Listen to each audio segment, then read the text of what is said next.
All right, good morning, good afternoon, good evening, wherever you may be joining us today from. Welcome to the fourth APAC Insights from the Internet Society, and as it so happens, the last for the year. We're glad that you've joined us, and of course, you may be using any one of a number of platforms that we are using today. So thank you for joining us today. We have a great lineup of guests today. Who will spend a little bit of time looking at how 2020 has been, of course, and a bit of crystal gazing, and as well seeing where we go from here. Now, I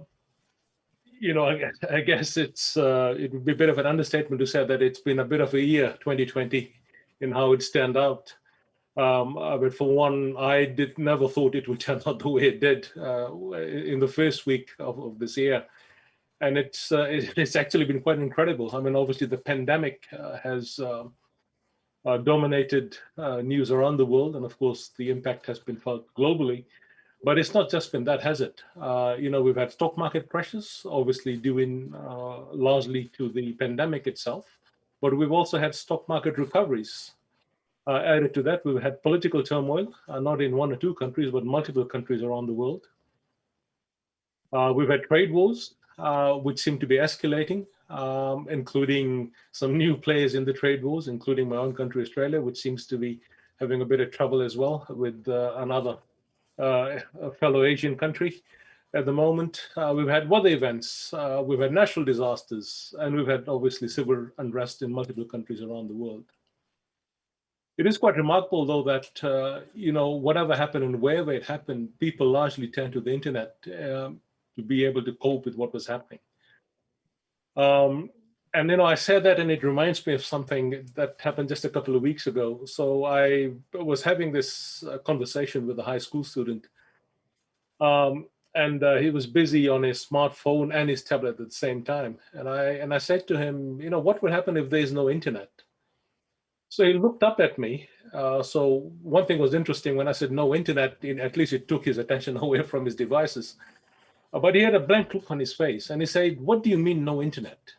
I said, there was a time there was no internet. There was no TikTok, there was no Facebook, there was no streaming, there was no Netflix, there was no online gaming as we know it. And that was barely, not even 20, maybe even 15 years ago. We didn't have all those, or even 10 years ago for that matter. So the young chap had a really puzzled look on his face, and I left him at that. I didn't explore any further. Looking at the look he had on his face, it left him very puzzled on what I meant when I said there was no internet, barely 15 odd years ago, at least in the way that we use it today. Now, with this great dependence on the internet, of course, it also means it's come under great scrutiny. And in some ways, a lot of the bad actors on the internet have been having a good run. Cyber attacks, all sorts of data breaches, etc., etc. But the other thing that's striking, of course, is particularly in the last couple of years, perhaps, that misinformation has become the norm.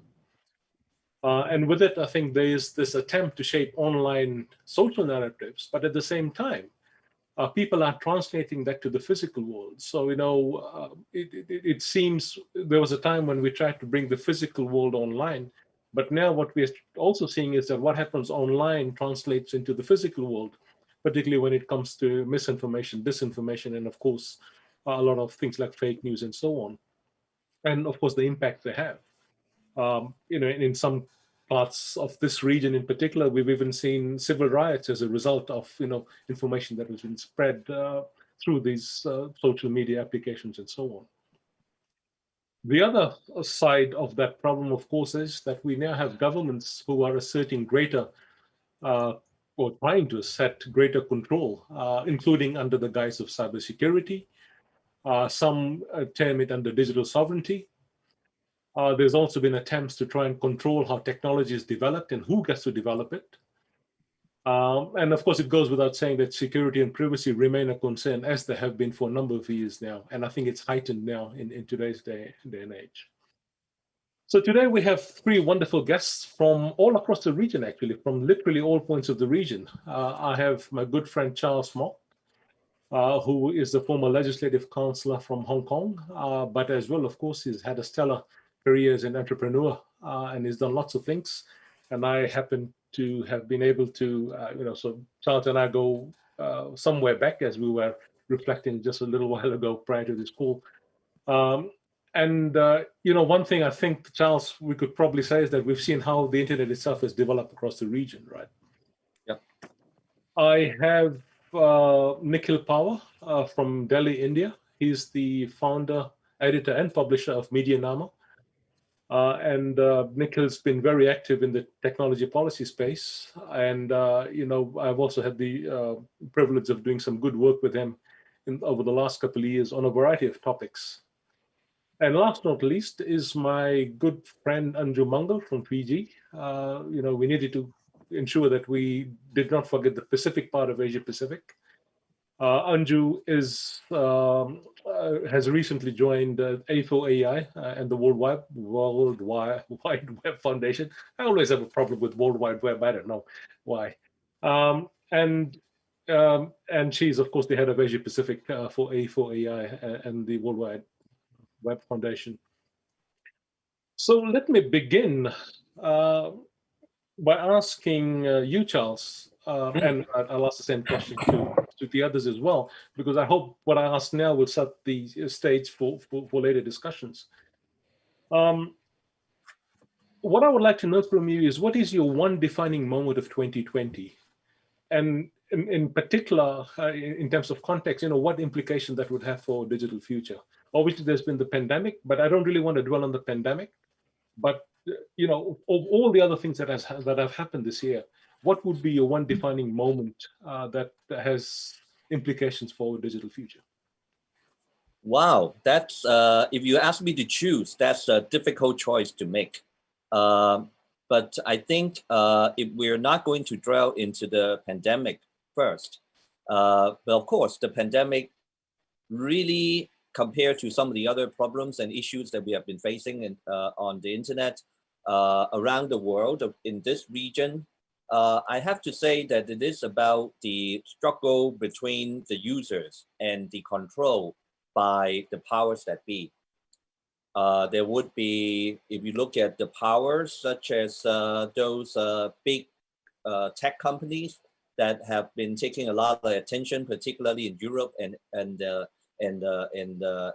US, but actually people may not have noticed. It's actually also being taken notice in China as well, because there are increasing similar rhetorics in a way, maybe different motivations, but from the Chinese government saying that some of these big tech companies are becoming too big and they have to be reined in, they have to be controlled.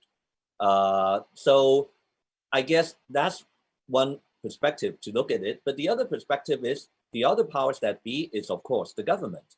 Because with the pandemic, there are obviously, for many governments, a sort of a balance. They have to strike a balance between trying to control the pandemic, at the same time, about maybe sacrificing some of the civil liberty of people, their privacy, and so on the internet. And I do see that there are a lot of governments these days, including ours here, that is using this in some ways as an excuse to sort of trying to target the information that they don't agree with. And they would call anything misinformation, even if you are casting a little bit of doubt, not only about politics, putting that aside, but even if you're casting a little bit of doubt about the vaccines that they are putting out, or the supply, or the logistics, or the sources of these vaccines, they would say that this is misinformation. So I would think that that would be what I would probably see as the biggest potential long-term impact on the internet development right now. It's still about the struggle between these three factors: the government, the big techs, and the users, which we, the ISOC, really were trying to help.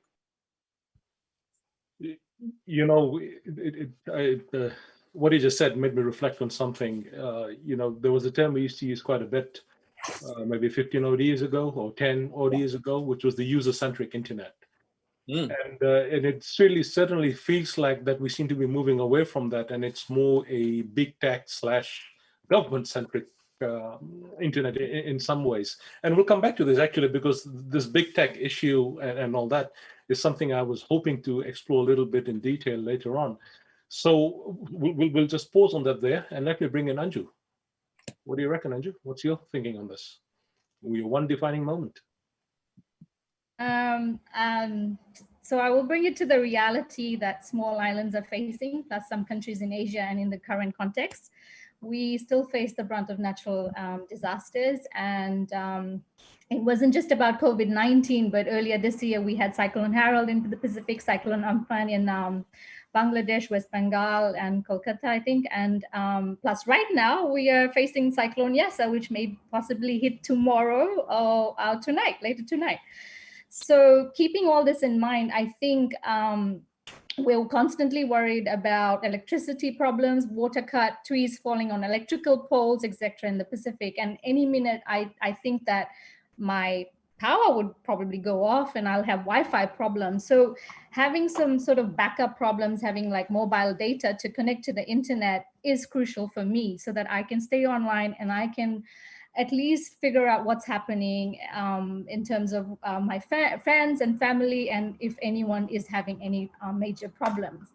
But I think coming back to, again, the reality is that it's okay for me sitting here in an urban center, but what about my friends and colleagues, or people with disabilities, and people living in the remote communities?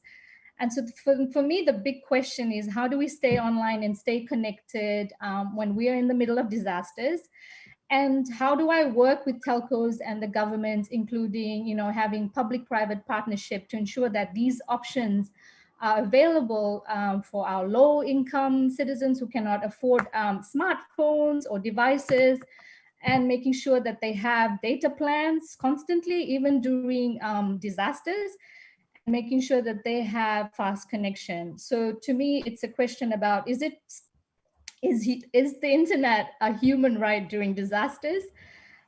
I don't know. You can answer that. For me, yes, it is. But at the same time, I think we also need to be realistic about how we approach things, particularly in the small islands. And so we're all preparing despite all these challenges. And I think for us is that we need to remain positive and to continue looking for solutions. And I think it brings back to one of the studies that we did with ITU, that we need around $428 billion, US billion dollars, to connect the next 50%. And most of this is for South Asia, East Asia, and the Pacific, for around half of the unconnected population, and 55% of the required investment. And we constantly say infrastructure, infrastructure, infrastructure is the biggest investment challenge. So I'll leave it at that for now. Okay, Nikhil, your thoughts? Raj, I'm going to try and sneak in a few points under the one bigger theme. And for me, that's the geopolitics of tech, especially the way it's weighing in on China, and what happened with the TikTok ban in India and the threat of a TikTok ban in the US. It's kind of like it's a reality check on the fact that we're moving more and more towards a multilateral internet, more of a government-centered internet, away from a user-centered internet. And so the ban in India really brought to us the entire, the challenges that we've seen emerge over the last few years around data localization, cross-border data flows. So my big theme is that now it's like the ball is rolling downhill. You're going to see more diplomatic moves around negotiations over data, around e-commerce, around competition, and the dominance of big US tech, and now the increasing dominance of China tech. It's probably some of these issues emerging around infrastructure, as we're seeing with 5G, and linked to that, what we're seeing is the emergence of digital sovereignty as a theme. So I remember the beginning of 2020, Angela Merkel, returning from her trip to India, also mentions sovereignty in the EU context. But in India, there's been a strong push of tech nationalism against both US tech as well as China tech. So countries and even local businesses are beginning to push back against dominance, and you're seeing competition issues emerge. And we've seen this, in a sense, come add fuel to the fire when it came to the ban of over 200 Chinese apps in India. So more and more regulation, more government intervention starts off with the geopolitical situation and then percolates down to actual on-ground impact on both the businesses that can operate, as well as what users can and cannot use, and how their usage is regulated, especially with respect to their privacy, with respect to free speech, with respect to availability of services, with respect to internet shutdown. So it all links up. And I think that big theme that's emerging is the impact of the geopolitical situation on technology. So, okay, and just a reminder to people listening in whatever platform you may be, and we've got people monitoring all the channels. So if you have any questions or comments, please do put them through. If you are on the Zoom platform, there is a Q&A forum that's set up. It should be at the bottom of your screen. I'm just checking my screen and I see it there. So please feel free to ask a question, and the attendees, and my guest will, of course, be happy to try and answer those either in the Q&A itself, or we can do it live. Now, Nikhil, so you brought up a couple of things, which, and some of it, which Charles also alluded to, the big tech angle, this geopolitics thing. So, so I have a question around this then. So, you talked about the pushback that people, there is out there against China tech or US tech or whatever tech company, right? Or I guess those two are the dominant ones at the moment. But how much can you push this back? I mean, is there a possibility that every country in the world or every economy in the world could develop its own tech companies, and then every country only uses its own applications and services? Is that where we're headed? And is it actually practical?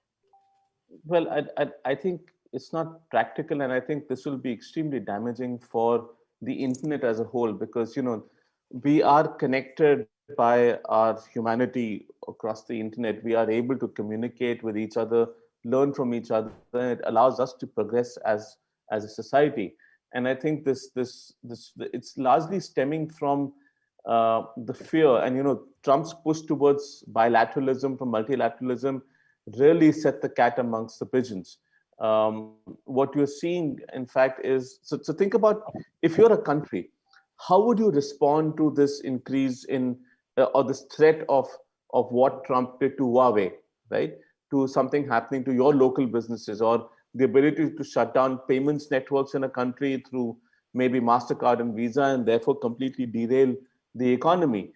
How would you respond as a country? You try and build your own systems. You would try and ensure that the data of your citizens remains within your country, and more critical data like healthcare information or payments information. India is doing all of that. But you'd also start trying to develop your own local platforms. And in addition to that, Raj, you'd probably look at aping what a platform does. So what India has been doing over the last 6 to 7 years is building multiple digital identity projects, and then using that to build for the delivery of government services, but also creating these databases to empower the economy. So for example, payments data is going to go, and also mobile users data, all of that information is going to be a part of an entire credit information system. There's going to be insurance and lending built on top of that. There is a healthcare data system that's being created. So the idea is to counter data collection by US tech, over which the US has jurisdiction. You start building your own data collection systems, and then start building your own economic systems on top of it. And so what the pandemic has done is that given a huge fillip to this. So we've seen, for example, just yesterday in India, a new a digital health policy being announced, a roadmap being announced, right? So you're going to see this in health, you're going to see it in education, you're going to see it in other domains. Now, India has that scale. We have about 700 million internet connections. We've seen digital transactions almost double year on year from 1.2 billion last year to 2.2 billion now. We're seeing, let's say, we've got very low data prices at about 13 US cents per GB. We've got usage of 11 to 13 GB per user per month. So it's crazy. As society digitizes, more government controls come in. Other countries may have a slightly tougher time because it's a question of negotiation. So they might be negotiating with US tech for how much sovereignty they can exert over the evolution of their digital economy. India has that heft because of the large user base. I'm not sure whether others do, but more and more countries will start looking at digital identity as a means of building their own systems, first government tech systems, and then using that to empower local businesses as well. And as those improve, as those gain in strength, they will start using competition regulation to push back against US tech and China tech. They'll start using taxation issues. They're using surveillance and jurisdictional issues to start gaining some of that control back for their own country. So I think India's slightly further ahead, as is Europe. Europe is probably the furthest ahead, but bit by bit, different countries will start doing this over the next 10 years, is my guess. But the problem I have with that is it cannot scale. I mean, India and China are unique. One is that both have a population of over 1 billion, so the scale is not an issue ever. Neither is capacity, frankly. But I think when we start these discussions, a lot of times, and of course you've got the US, the world's largest economy as well. And then if you look at Europe, of course, as a whole block, it's fairly large as well. But the problem I have is this, that, it's okay for all those countries which have the economic power or the science and engineering skills or the connectivity and infrastructure, et cetera. And often we always talk about all these countries and how it's in the US, how it's in Europe, how it's going to be in India, and how China has done it. But Raj, that doesn't scale to all the other countries, though, does it? No, but Raj, if I may, what you're also seeing is the emergence of blocks. So, for example, in terms of data transfers and cross-border data flows, ASEAN is emerging as a very strong regional bloc now, in this region at least, right? So you might see, for example, South America emerging as a bloc as well. Europe is no single country has that dominance, but the EU as a bloc is already existent. And those regulations apply across the EU. So you're going to see more blocks coming up to counter the dominance of US and China. So Charles, you wanted to come in there? Yeah. Actually, I quite agree with Nikhil on many of his points. He just called it blocks. And I think for many of us who've been on the internet for a long time, and we are still thinking about the good old days of one single internet and apparently one standard, and the US taking a leadership role, whether or not that's the good old days or not the old days, that's probably gone. Like many other things, the US, either that they don't want to take a leadership role, or in many cases, in terms of technology, in the technology world, commercial or civil society, it seems that they are not able to take that leadership role to a large extent anymore. If not Asia, even Europe is not listening, it's not following what the US in terms of its government or some of its big tech companies, where they're trying to lead either the technology or regulations. So I think actually, I'm actually quite bullish myself about the possibilities for India. Not because I know too much about it, but the reason that probably because I don't know enough about it, I find its potential to be tremendous in several ways. Nikhil mentioned some of it, and I really like what you mentioned about the focus on identity. because I think that is really probably one of the areas or one of the chief areas of new technological as well as regulatory or a real shift in the next generation of the internet to solve the problems of identity, how to let users really get better control and not being controlled by either my Apple ID or my Google ID or my Facebook ID and so on. So that's and a lot of technology, wonderful technologies are being developed and so on. Now that is probably the only way that we can try to, from the user's point of view, that we can try to counter many of these, as I mentioned earlier, the controls from either the government or the big techs. And the big techs are not just the American big techs, it could be the Chinese big techs and others as well. So that's the only way. And comparing maybe India with countries like China, you know, if I look at some of these Chinese big tech, I think they're going to face particular difficulties in the coming year or two. Number one, because of obviously the international pressure that they're up against with many of these Western countries, you know, 5G and Huawei and so on. Not only that, even domestically, they are facing more and more regulations from the Chinese government itself. So life for a Chinese companies like Alibaba or Tencent and so on, it's not going to be easy in the coming few years. They're going to face both pressures from outside or inside. It's a good opportunity, great opportunity for countries like other large Asian countries, or even blocs like ASEAN to emerge in a big way. India is one.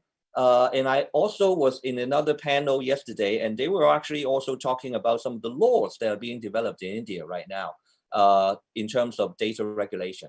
You know, it's a great opportunity for countries like India, and also I understand Indonesia is working on something similar, to really take charge of a new generation of data regulations and AI regulations, rather than countries or jurisdictions like Singapore, which have had its privacy regulations since 2014, and Hong Kong, we had our regulations since 1997. But we're using an old car, and you have the opportunity to leapfrog. We're still talking about, like in Hong Kong, we're still talking about personal data. We're still talking about just simply privacy. But in fact, the world is now talking about data regulations or algorithmic transparency, and we're stuck in the old world. So I think that's actually a great opportunity for these other Asian countries to really catch up in the next several years. So Anju, earlier I saw you vigorously shaking your head. Maybe you want to verbalize why you were shaking your head? Well, when we're thinking of reshaping digital future, I think one solution doesn't fit all, particularly for smaller countries and communities that continue to struggle. And I'm going to play devil's advocate here. There's been push for governments to step in and regulate big tech companies. With tech giants like Google, Facebook, Amazon, they exert so much influence over culture and the economy, not to mention users' daily lives, but it's become necessary for policymakers, lawmakers, and governments to become more involved in how these companies deal with essential issues like the speakers have mentioned, privacy, data regulation, and cyberbullying. And I know that technology has become so central, but it's also for governments to think about what does that mean about, say, for example, elections, or what about bullying, or what does this mean to women who face online gender-based violence. But to me, let's forget about technology for 1 minute and think about the reality again. Yes, of course we can think about technology, but coming back to reality in terms of the cost of smartphones, right? We're talking about COVID-19, digital tracing apps, etc. For me, device affordability is a huge growing concern, and the cost of smartphones in developing countries has fallen over the recent years. I think prices have dropped in like 30% in Asia, 25% in Latin America and the Caribbean, and also Africa, and it's now happening in the Pacific. But nevertheless, the cost of an average smartphone still remain out of reach for many. So when developing apps, we must take into account, like, for example, basic and feature phones, and not just tailor solution for smartphones. So in recent years, for example, a number of device manufacturers, I think Mozilla, Huawei, and KAOS, sorry, have released low-cost smartphones in developing countries. And one in particular is, it has essential features. So it has 3G, 4G, Bluetooth connectivity, Wi-Fi hotspot, etc. These are perfect for low income countries, and these cost like $80 USD. So again, when we are looking at obviously digital identity, all these issues, I think we must think about not just one particular group of people, but we need to look at or consider other users that are using basic phones and featured phones. So I just wanted to bring to that point. Thanks. So Anju, let me play the devil's advocate then, sort of. You talked about the cheaper phones, which probably have a lower end processor, less memory, less processing power, let's say. But don't you think we start to disenfranchise people when we give them those sort of devices and say, this is your pathway to the internet and getting online?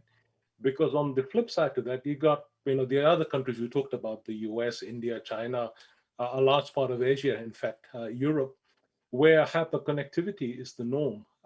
If someone says, I've got a 1 gig data cap, it's laughable because the OS update every month is more than 1 gig, right? So yes. So what do we do in those? I guess what I'm trying to say is, are we starting to segregate people depending on their socioeconomic status and the country they come from? That this is good enough for you, and maybe one day you'll get here, whereas other parts of the world are just streaming ahead, right? I mean, as an example, here in Australia, we are barely getting 100 megabit on our overpriced national broadband network, which is, don't let me get started on that rant. But the funny thing is, I was talking to the chap who came to, there was a problem with the fiber in my house, so he came to fix it. And we started chatting, and I said to him, 8 years ago in Singapore, I had the speed you're giving me here today. And today, places like Singapore, Japan, and many other places, Hong Kong, people are talking 1 gig or 10 gig connections to the home, right? And why I'm saying all this is because the user experience you have when you have that much bandwidth and capacity is very different to what you have when you have, the minute sort of connections we're talking about. So that concerns me, because I think that's a whole set of new digital divides we are actually promoting in the manner of speaking, isn't it? Now, Nikhil wanted to intervene earlier. So is there something you want to say, Anju, or shall I go to Nikhil? No, I mean, that's a good point. So I think we look at meaningful connectivity, which is looking at the 4 thresholds in terms of, making sure that talking to telcos and talking to governments to reduce taxes on low-cost devices, but also, looking at making sure that we are promoting 4G connection. And by 4G connection, it's not just for one community, but it's not for urban, centers, but also for other communities. So I think when we are pitching these to the government and also telcos, we need to come up with a plan that is sustainable for everyone and not just one particular community. And I agree. I mean, I have problems here sitting here sometimes, but imagine the people in one particular island right now. They barely have 3G. So how do I then convince the government and the telcos to make sure that they also get 4G connection? But with 4G connection, they need to have affordable devices. And by 4G, I mean good fast connection so that they can be part of this generation where people are downloading and having entertainment, etc. So yeah, I'll just leave it at that. So I'll be a bit cynical with my next statement. What you should perhaps talk to them about is go 5G and use blockchain. That will solve all the world's problems, no? No. So I had Nikhil and then Charles. Raj, you forgot to say AI. Oh, of course. So just before I respond to something that Charles had said, I just wanted to add to something that Anju mentioned. I think for me, the holy grail really of meaningful internet access and usage will be when people can program in their own languages, because the internet is not just about consumption, right? It's also about creation.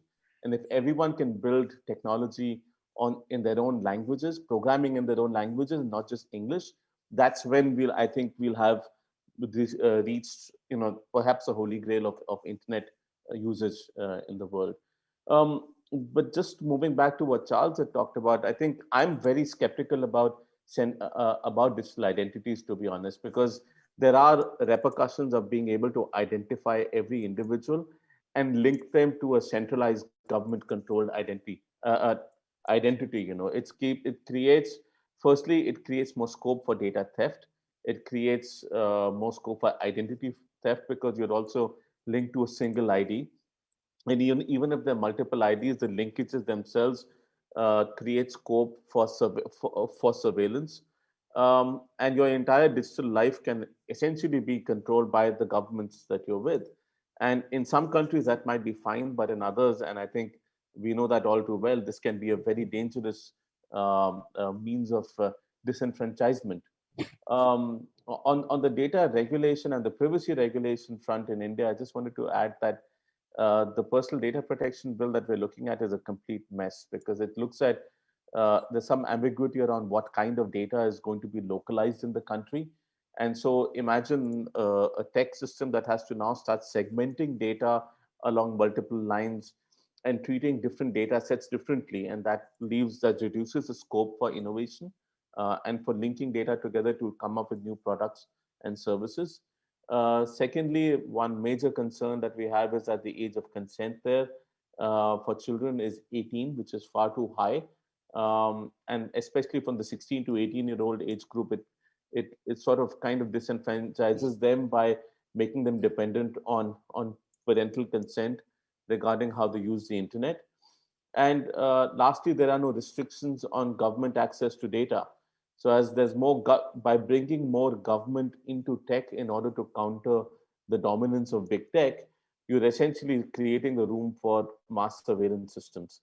So, give me, I'd rather I'd rather have a situation where there's a company that wants to make money off me than a government that basically wants to, that is in a position to threaten my well-being.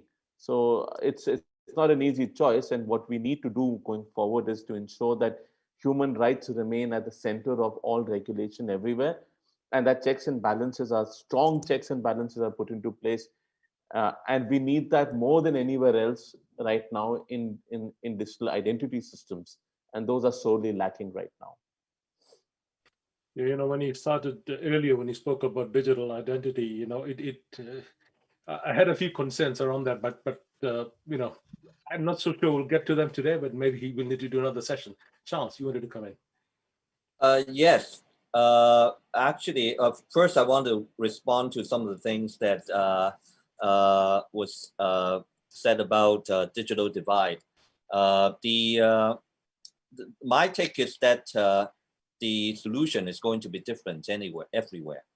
There's no one-size-fits-all solution because we each have our own problems in terms of closing the digital divide in each country or each city or jurisdiction, even in different cities or different regions in the same large country.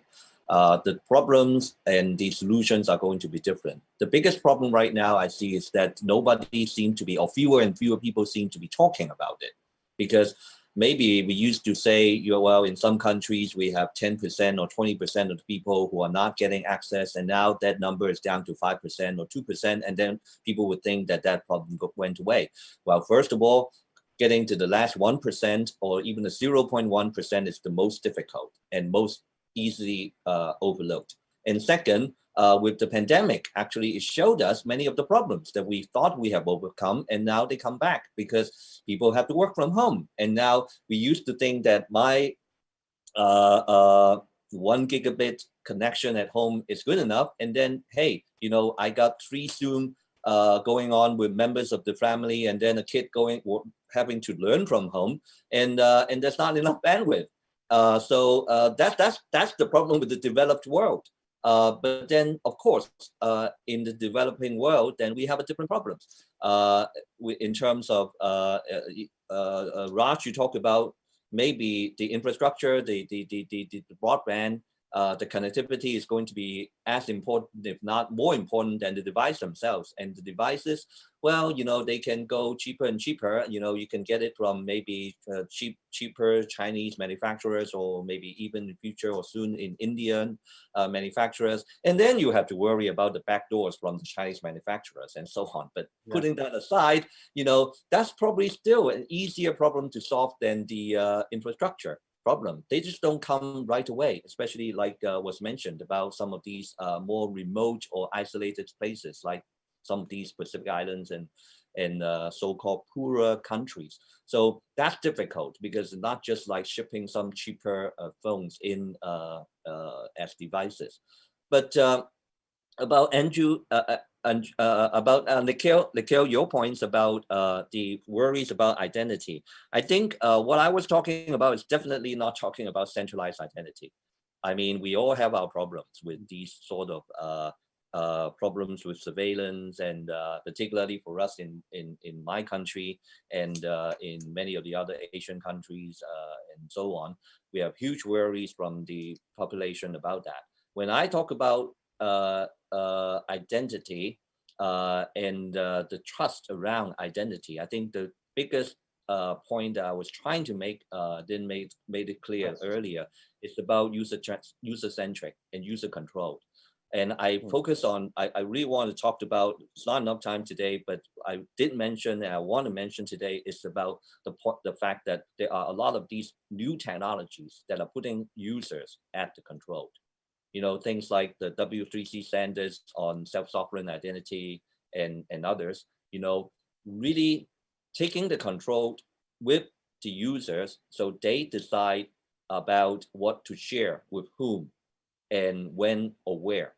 Now, there's a lot of interesting technologies that's being developed going on using cryptography, in some cases using blockchain and so on.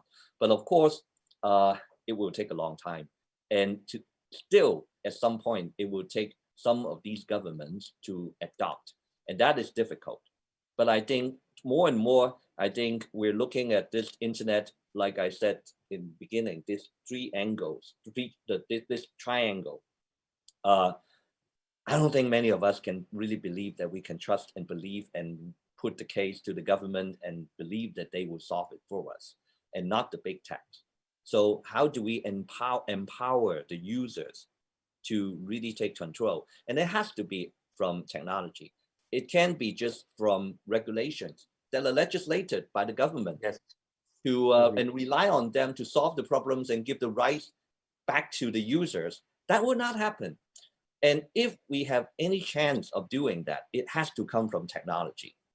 And using the technology really in the next generation of, hopefully the next generation of internet technology, to really make it more decentralized in a way, to make it, and decentralized, not like we're talking about internet being, when we talk about the servers, you know, in the old days, you know, a network of network, that seemed to be decentralized, but no, it's not, it wasn't.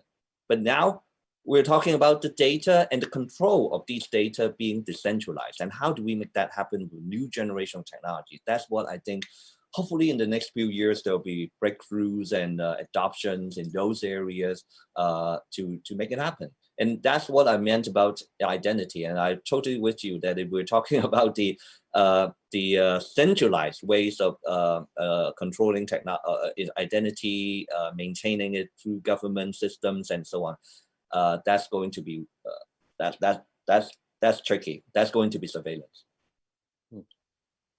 So a question, just based on what you said, Charles, you know, about allowing the user to make, you know, let's say all the granular decisions on consent, etc., etc. You know, I do wonder how many users would actually want to do that, right? Because we still have the case where a lot of people don't read terms and conditions, as an example.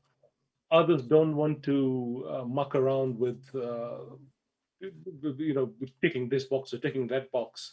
So, on the one hand, I think we have a lot of users and advocates for privacy saying that, we need to have all these controls.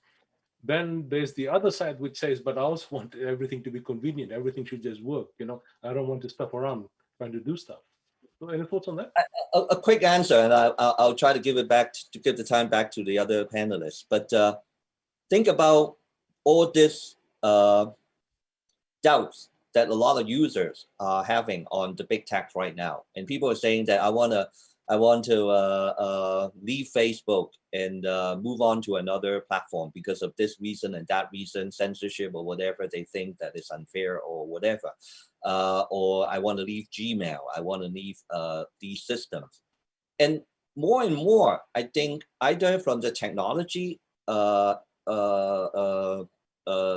community, as well as from user community, there's more and more of a renewed urge of people saying that, why can't these systems operate? Like if I'm switching between my phone companies and I can keep my numbers, I can even keep my data, and I can move my Facebook data over to another social media.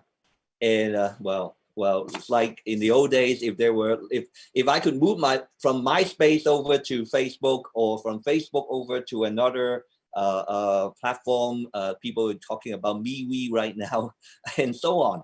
If that can be done, if there will be this sort of intermediary that is being built, that is a new standard that allow people to take control of their data, and part of it has to come from regulations, right?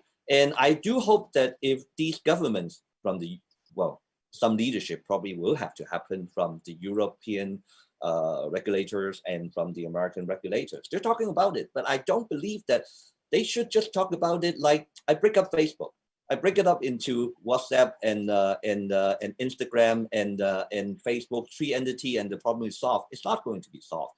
You have to look at it from the angle of the portability, the empowering the users to have that portability. Now that can happen. That's a good example that I think will show users, do you want that freedom? If you can achieve that freedom, then if people understand that they can, the advantages of having that freedom, then maybe, we can move on. And it's not just about reading the terms and conditions and so on. It's really about when they use these platforms. We were complaining today about being tied to platforms, and they are, these platforms are using my data to make money and to and so on. Now, how can people take control with that kind of freedom through a not breaking up these companies simply, but really allowing the users to take control and be portable between different platforms and different social media, different service providers. So Nikhil may call that the other holy grail, the data portability between platforms, right? Anju, you wanted to... Although Raj, I would rather have an email address analogy than a phone number analogy. Yeah. Just coming back to regulation. So I do think I don't think it's just about regulation. I agree with leadership, what Charles has mentioned, but it's also about digital literacy and digital skills. And I think if you really want to close the digital divide and get rid of things like online gender-based violence, or if you even reducing gender gap, I think it's important to have digital skills and digital literacy. And I also need to remind everyone that we need to ensure that there's, and I am a big advocate for this, is that we need to ensure gender equity and fairness so that all gender identities have equal rights when we're talking about, making sure that they are connected as well. And we've been advocating for an open and secure web for a long time. You have been advocating, I have been. But some governments are still shutting down the internet or banning social media, like Facebook. Recently, we had a situation in the Pacific. So how do we tackle that? What would be the key incentives for the governments? And what would be our entry point to make sure that the governments don't shut down or don't ban these social media platforms? Because again, it's about users, it's about a constitutional right. Again, when we talk about human rights, it is about a human right. So how do I look at it? I think we need to have a multi-stakeholder approach.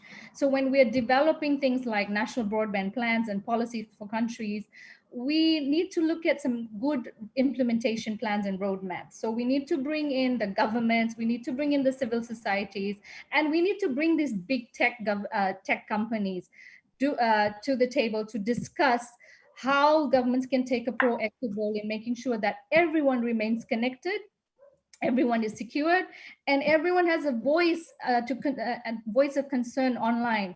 But of course, this comes with a certain type of responsibility when we are trying to raise awareness, things like cyber safety. So I think having open dialogue and not just saying it as a theory-based way, but realistically, we need to really think about who would be the real players to actually make these changes on the ground, because I think this plays an important role. So I'm just going to check with Noel, who's been monitoring the various questions. Do we have any juicy questions, Noel, for our guests or panelists? Hi, Raj. I don't see anything on the Q&A at the moment. Let me see if we have questions coming in from Facebook and or live stream. Aisha, is Aisha on the line? Maybe Aisha would be able to tell us if we have questions from. Oh, okay, Noel. So why don't you check that, and I'll come back to you in a couple of minutes. All right. Yeah. Okay. Raj, I had a couple of other things to share, if I may. Sure. So there are three other things that I've seen increase in deployment during the pandemic. One, we're seeing an increasing shift towards facial recognition for authentication and identification. And I think with health concerns and awareness being pervasive, probably post the pandemic as well, you're going to see fingerprint auth decline and more facial data getting captured, which again lends itself to the risk of deep fakes as well going into the future. The other thing is we're seeing significant growth for edutech, and so more and more schools and colleges have moved to digital learning, and this creates more concerns regarding the digital divide in terms of rich schools and poor schools, rich students and poor students, access to devices, access to connectivity, access to language tools. Those issues are increasing. And of course, that lends itself to more security concerns as well with Zoom bombing and other issues. The third that I'm seeing is also a massive growth in e-commerce deliveries. I mean, what we had pre-pandemic has been surpassed substantially by now. And there is a significant shift in user behavior towards e-commerce deliveries during the pandemic. And I think that's also going to sustain. So each of these is going to, again, it's sort of an acceleration of user behavior towards digital payments, edutech, e-commerce, and so more users of the internet coming in and potentially more divides in terms of the digital divide taking root. So so you asked. Sorry, you made an interesting statement there about user behavior. And in fact, it's one of the things I had hoped to get to, although we are getting close to time. So just very quickly on that, and we haven't talked much about the pandemic, interestingly enough, thus far. So one thing the pandemic has obviously done is modified user behavior, right? And from a lot of reports and things and research that I'm reading, or at least preliminary research, it's suggesting that post-pandemic, when things settle back down again, how they settle back down, that's an open question too, I think, because, people use the new normal terminology, so things may have to change in some way or form. But aside from that, how do you see user behavior itself changing? I mean, we know, as you mentioned, there's been larger use of e-commerce, and e-commerce itself, though, has a whole ecosystem around it, right? So it's not just the retail web shop that sells you stuff. It's all the things that go into getting that piece of item X to your place, right? And then perhaps you have to return it because it's the wrong size or something. So, so there's a whole ecosystem behind that. Not unlike how bricks and mortar are, it's slightly different in how it is, but there is still, other businesses and people who make money out of it. Then, of course, there's this whole thing about digital identities that you brought up earlier, and how that's also going to play a role going into the future. Anju brought up things about infrastructure and connectivity. Charles talked about big tech, because one thing that's also happening is that a lot of this dependency we have on, due to the pandemic, on these digital technologies we're using, be it to shop or to play or to learn or whatever it may be, a lot of them at the back end have some dependence on big tech itself, don't they? It could be someone running their systems of Amazon or Microsoft or Google or whoever is the back-end cloud provider, right? So it does go back to the big tech angle as well. So how do you see all this changing going into the future? You want to start, Charles? Well, yeah, like you, I think we probably don't need to drill into too much about, saying this is the new normal, and people are so used to using Zoom and other conferencing tools to operate and to do their business and so on, and e-commerce and so on. That seemed to be the obvious consequence, or coming out of the pandemic, people are more used to that kind of behavior. But I think when I look at many of these apps that are being developed by different countries, and I looked at a list of Asian countries, almost, most of the more established or sizable Asian economies, they have been developing their own apps using Bluetooth, using location tracking, in some cases, a few even using telco data to locate people in proximities, and to try to track and trace cases of COVID. And whether it was the purpose or a consequence, governments are finding people, in many cases, to be more and more acceptable, to be more accepting to these types of applications because of their own safety. People are worried about getting the COVID, and they, when there is such an app, there seem to be, at least, well, in some economies, there are obviously also a lot of privacy concerns and groups that come out to say that these apps are poorly written or whatever. But on the other hand, in some cases, like in Singapore, I was reading that, the senior citizens are saying that the apps is too difficult to use. So what do? They give you a wristband, and they love it. So in a way, citizens are also becoming used to getting surveillance and giving up some of their privacy for some particular reasons, in this case, health. And coming out of the pandemic, like it or not, my worry or my guess is that there will be more and more countries, airports, airlines, and so on. When you are really going to be able to travel, they would require you to have a vaccine passport. Yes. And what would that be? That comes back to Nikhil talking about the centralized model. If it's going to be a centralized model and huge amount of data is being shared between different countries, governments, airlines, and transportation companies or airports and so on, about your health data, and not just your health data. And then you talked about facial recognition and other biometrics. Then that would become very worrying. And then people coming out of the pandemic, because I'm so eager to travel, I don't care. I really want to go visit other countries and have a vacation. So I don't care. I give up my privacy, and people get used to it. That's also a worry as well. And some governments will take it as an opportunity to really enlarge the kind of ability and the data they collect and the ability to surveil.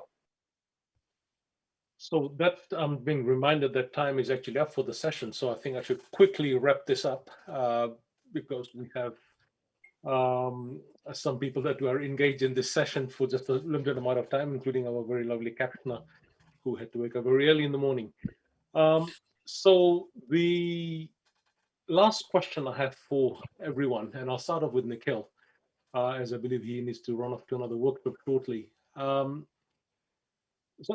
So I was thinking of what I would ask as the last question, and then I thought I'd do it this way. Maybe slightly different, maybe not. So let's fast forward 5 years into the future. It's December 2025, so it's exactly roughly the same time, 5 years from now. And all four of us are having the same conversation as we're having today. The question I asked you at the beginning of this session, asking you what was the defining thing that happened this year, right? So now what you got to think about is what's happened in 2025 that is going to define which way the digital future from then on is going to shape up. So Nikhil? Raj, that's the worst possible question for me. I really can't think beyond the next year right now. Honestly, for me, I think the same. I look at things more in terms of themes and in terms of directions. And like I said, more centralization, more government control, more surveillance, more geopolitics of tech. I believe that more and more countries will have cyber diplomatic officials and a core there to deal with the emerging shift away from multilateralism if Biden doesn't fix what Trump has destroyed. So I look at themes, and I think the same themes are going to play out for the next 10 years going forward. We are going to see a lot more discussion and regulation around data and its importance. And I hope, like I always hope, that human rights, privacy, free speech are going to be at the center of our conversation. We're going to see new platforms emerge, and we're going to see old platforms weaken. And hopefully something will be done about the dominance so that there is more room for more entities to grow. But I think the move towards sovereignty, the push for sovereignty, nationalism, that's here to stay. I really don't know what kind of a conversation we'll be having in 2025, but I think it'll be more of the same. It's just that it'll be a deeper conversation with more anecdotes and more issues for us to discuss. Yeah, one of the reasons I thought I'd ask this question, because a lot of themes came up during our discussion today, artificial intelligence, facial recognition, et cetera, and all those I feel will have some part to play in the discussion 5 years from now. So Anju, how about you? That is a tricky question. So by 2030, we were hoping that the next 50% will be connected, right? For me, I have to be honest, this wouldn't be possible, but I hope that the next 30% is connected. And I think for me, what I do want to make sure is that I'm continuing the discussion about having private-public partnerships. So talking to like renewable energy companies and telcos to ensure that we have disaster resilient solutions, particularly for small islands. The other thing is, I know that we're talking a lot about cybersecurity. For me, cyber safety is one of the critical things. So because it's one of the number of significant public policy issues as well. And we need to sort of take measures to improve cybersecurity, particularly for small islands who are still not familiar with all the security issues. So I think this has a huge impact on businesses in, say, in the Pacific, particularly in Fiji and PNG and Solomon Islands. And I think for us is that we need more and more awareness in terms of, having capacity building, training, and awareness on this. So I think these are the two things that I really, really want to focus on. the other thing that I would like, and I don't think it's going to happen, it probably will get worse, is trying to reduce online gender-based violence. And this is one of the things that we're working on. And I would also like to invite everyone to work with me to reduce online gender-based violence. And yeah, I'll just leave it at that. There's so many things, but I've just got to be realistic about what I'm planning to do. Yeah, thanks. So, I would hope that we have also moved on from just discussing things to actually doing things, right? Implementing things. Yes. And then some of these things like gender-based violence, for instance, particularly online, I mean, they don't belong online. I mean, I hope it's put a stop to. I mean, and those are social ills as well. It's nothing to do with the internet or social media. It's just people leveraging the opportunities they have online to amplify that. So anyway, that's probably another session. But Charles, hopefully there's no virus. That I'm hoping. Indeed. Indeed. Or there could be a new one. Who knows, right? So Charles. I'm bad at making predictions, but there's only one that I will make. It's that all these targets by regulators against these big techs, Facebook and Google and so on, they're going to take probably more than 5 years, and so lawyers will make a lot of money. I will also only know how to hope that first of all, these divisiveness among countries and the nationalisms and so on is not going to take the world, move us toward more conflicts and even war. And that's one big worry that I have. The other thing is I do hope that there will be more focus on users' rights, technologies that are being developed. Hopefully they will be tested over this next 5 years to put more control in the hands of the users. And finally, I have one question, and I do want to know what the price of Bitcoin is going to be in 5 years' time. Indeed, that would be good, wouldn't it? A bit of speculation there. All right, so that, I'm not going to wrap up this. I think everyone's had their piece to say, and I think it's been a very interesting conversation. So thanks very much to all of the guests today. Much appreciate your time and your contribution to this session. I've actually enjoyed this. So this is the 4th one that we've done this year, and we started this during the pandemic. So it's been interesting, and I just made a few notes on some things that I would like to do as a session in itself, not necessarily in this format maybe, but there's some really interesting ideas and thoughts that came up from our speakers today that could do with a bit more discussion. So with that, thanks very much. Thank you all for who have attended today. As the year is also winding down, we wish you all the best for the end of the year and as well the new year ahead. All the best to your family. Stay safe, be well. And we look forward to seeing you again in the new year with a new APAC Insights. So with that, thanks very much and stay safe. Bye.